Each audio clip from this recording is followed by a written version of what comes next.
Hello అండి, నేను మీ శిరీష బాలు. ఈరోజు సొరకాయ పులుసు ఏ విధంగా తయారు చేసుకోవాలో చూద్దాం. ఈ సొరకాయ పులుసుని మనము ఈ విధంగా తయారు చేసుకుంటే చాలా టేస్టీగా ఉంటుంది.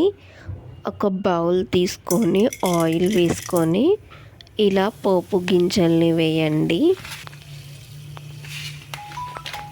పోపు మొత్తం మగ్గిన తర్వాత ఒక బిర్యానీ ఆకు వేయండి టేస్ట్ కోసం. 2 మిర్చిని కూడా వేయండి. కరివేపాకు వేసి వెల్లుల్లి కూడా వేయండి. వెల్లుల్లి కొంచెం వేగిన తర్వాత ఆనియన్ కూడా వేయండి.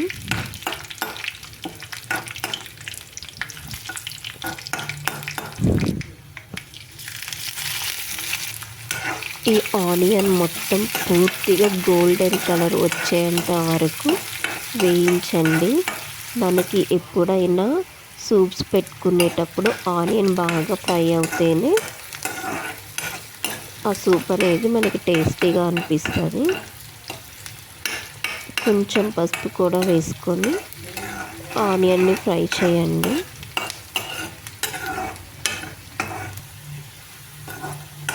ఇలా ఆనియన్ వేగిన తర్వాత సొరకాయ ముక్కల్ని పీల్ చేసి ముక్కలుగా ఈ సైజులో ముక్కలు చేసుకొని కట్ చేసుకొని తాలింపులో వేసేయండి. తాలింపు వేసిన తర్వాత బాగా కలబెట్టండి.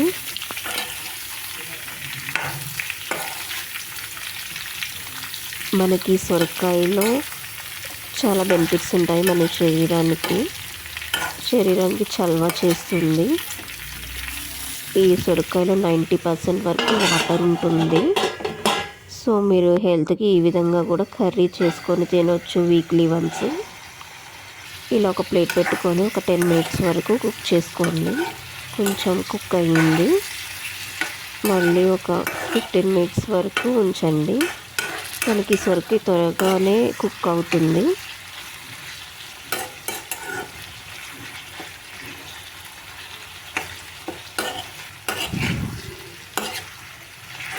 పూర్తిగా లోపల నుంచి తిరిగేసిన తర్వాత మళ్ళీ ఒక 15 మినిట్స్ వరకు కుక్ చేయండి.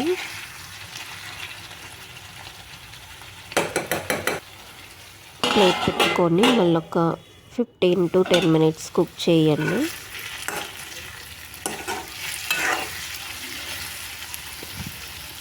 ఈ విధంగా కుక్ అయితే సరిపోతుంది. కొంచెం కారం, ఉప్పు వేసి కలబెట్టండి.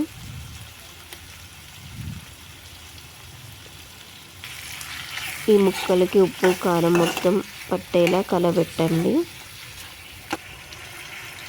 తర్వాత కొంచెం చింతపండు జ్యూస్ని కూడా యాడ్ చేయండి. ఇందులో మీకు పులుపుకు తగ్గట్టుగా వాటర్ని అడ్జస్ట్ చేసుకుంటూ వేయండి.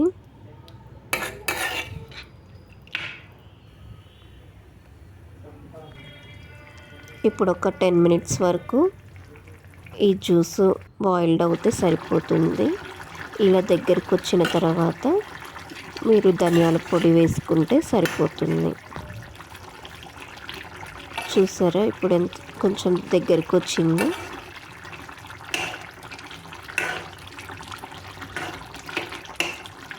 ఒక 5 మినిట్స్ ఉంచుకొని స్టవ్ ఆఫ్ చేసుకోండి.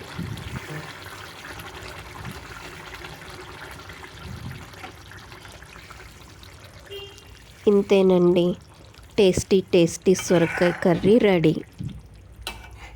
మీరు కూడా ఒకసారి ట్రై చేసి మీకు ఎలా వచ్చిందో కామెంట్ చేయండి. Thanks for watching. Like, share, subscribe.